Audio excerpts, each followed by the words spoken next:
We had an opportunity for a one-on-one interview with Sister Souljah before the highly publicized quote to discuss her views on a number of issues. What did you think of the Rodney King verdict?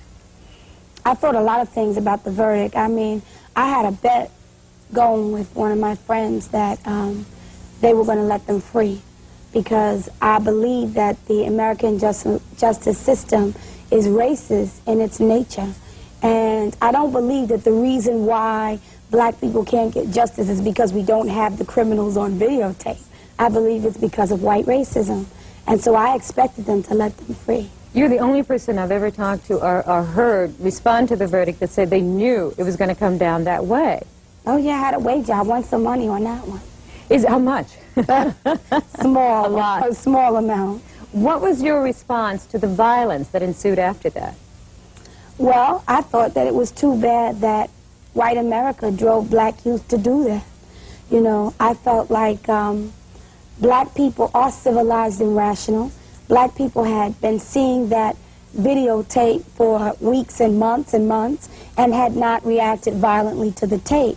After black people felt that the criminal justice system had exhausted its usefulness, that's when you saw the violence. And so I didn't have a negative response to it.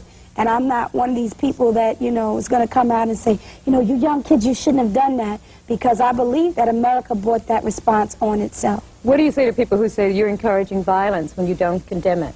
I think the verdict encouraged violence, not Sister Souljah. What about Mr. Bush's reaction? How do you feel about him and what he had to say? President Bush is former head of the CIA. I have no expectations of him where African people are concerned. I think that he's very clear about everything that's going on in the urban community as somebody who was part of the Central Intelligence Agency. Some young African Americans have said that the old guard of the civil rights movement is out of touch. Do you agree with that? Oh, yeah, they're definitely out of touch. Out of touch, or either they have too many entangled alliances in the sense that they cannot speak clearly and forcefully to issues because of who they might upset or how white America might accept it. They're like crossover artists, like pop artists, kind of like they have to water down their message or water down their rhythm or water down the truth, and I just don't believe in that.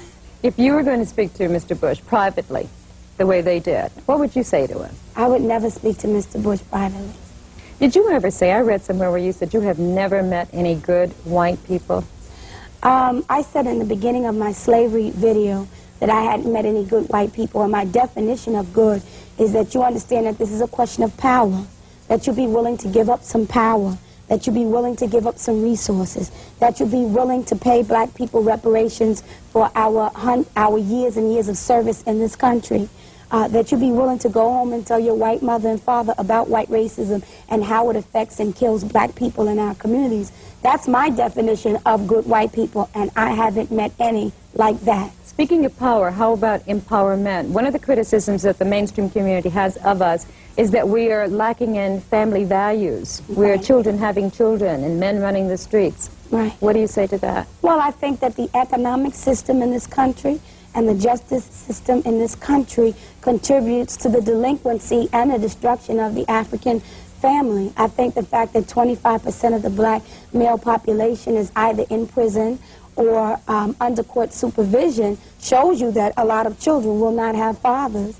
I think the fact that the economic system does not embrace or allow African men to have a substantial position in it is the reason why you have so many people committing crimes. So I think it's just hypocritical and some type of trickery for white people and the government and the media to say that there's something wrong with the black community and not draw the link directly to the white power system and how it's designed. You have a survival guide for the black woman, for the African woman. Do you have one for the African man? Because you know he's endangered in this society. No, actually the survival guide that I have on my album is for men and women.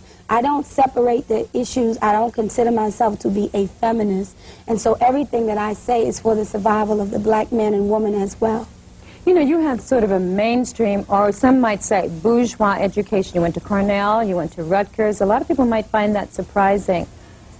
Where did you come from? Where were you born? New York City? I was born in the Bronx. I was raised on welfare. I lived in Section 8 housing in the projects. I had a single female-headed household. So the only difference between me and some other people is that everything that I talk about, I've experienced. I've experienced all the programs of the Great Society, whether it was Head Start, free lunch, free cheese, free peanut butter, clothes, rent subsidies, or whatever it was.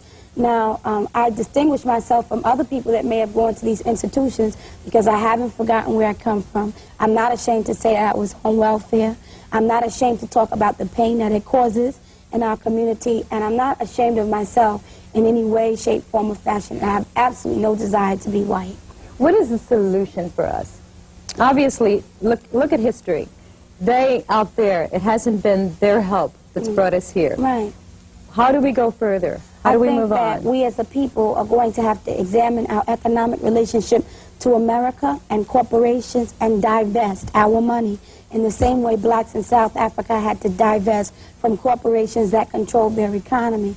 I think that young people buy a lot of sneakers and jackets and jewelry, shoes and stuff, and myself included. I think that we need to examine which corporations we're giving the most money to, and then we need to stop. And we need to not support anything that supports racism.